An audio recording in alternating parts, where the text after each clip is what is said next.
Assalamu алейкум, касиеттүү Кыргызстандын эли. Бүгүн дагы сиздерге кайрылууга мажбур болуп жаткан жагдайлар бар. Канча күндөн бери Кыргызстанда тынчтык жок, айрыкча биздин Бишкек шаарыбызда.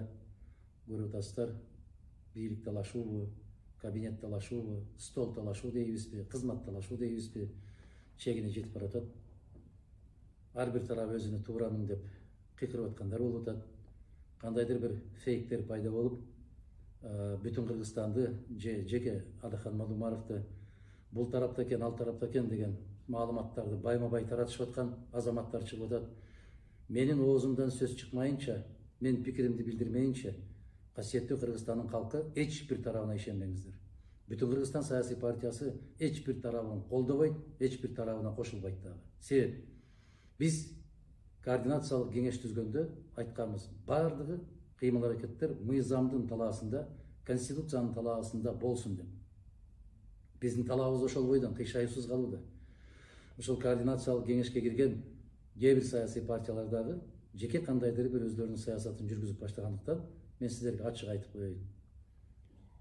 Бүтүн Кыргызстан саясий партиясы эч кандай митингдерди уюштурууга, же элди көтөрүүгө, элди чыгарууга, же кайсы бир тарапка альтернативалык жүрүштөрдү жасоого чакырган эмес, чакырбайт дагы. Бүтүн Кыргызстан саясий партиясынын позициясы так, ачык, ал белгилүү.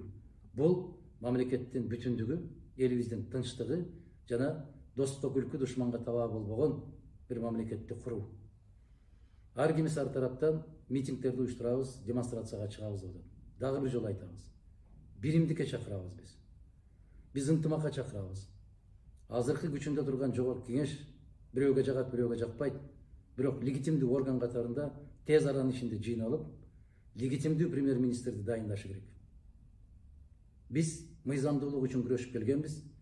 Бирөөлөргө жаман көрүнсөк дагы пикирибизди так, ачык дагана билдиребиз.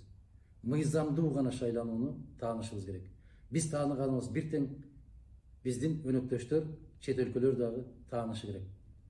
Мыйзамсыз кандайдыр бир күчтөр менен келип, бийликке олтуруп алам деген инсандардын жаңылыштыгын биз соңку тарыхтарда көп жолу көрдүк. Дагы бир жолу баса белгилеп айтам.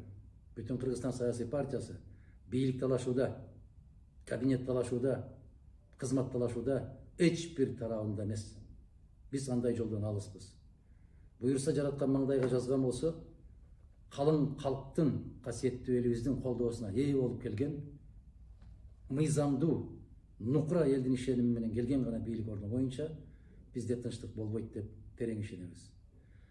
Тескерисинче тезирээк расмий бийликти дайындап, шайлоого даярдануу керек. Кечээ кайрылдым, айттым, кылычын алып кыш келатат. Кырдаал өтө курч, заман оор болуп кетет. Мына ушул нерселердин баарын жүгүн алуубуз керек.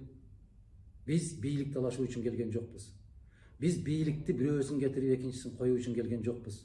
Биз Кыргызстанда мыйзамдуулукту, адилеттүүлүктү, карапайым калкка көңүл бурган элдик бийлик болсун деген талапты койгонбуз. Жанагы аянтка чыкканда бир талап коюлган. Эмне деген?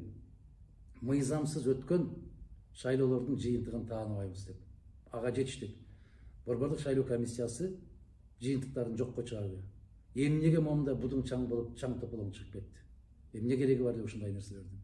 Бул түшүнүксүз. Ошондуктан сиздер так дагана билип коюшуңуздар керек. Биздин позициябыз калыстык, ыймандуулук, мыйзамдуулук, конституциянын талаасында. Ар кандай күчтөргө кайрылам мен.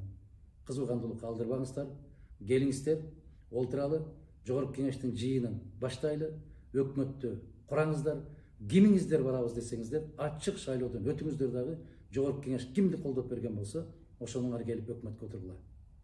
Ишти башташыбыз керек, тынчтыкты калыбына келтиришибиз керек, элибиздин амандыгын, жерибиздин бүтүндүгүн ойлошубуз керек. Мен ишенгим келет. Эстүү элибиз бар. Туруктуу саясий партиялардын жетекчилери мына ошол калктын тагдырын ар кандай калчоолорго салбай эсибизге келели. Аманчылыкта жолугушканды насип кылсын.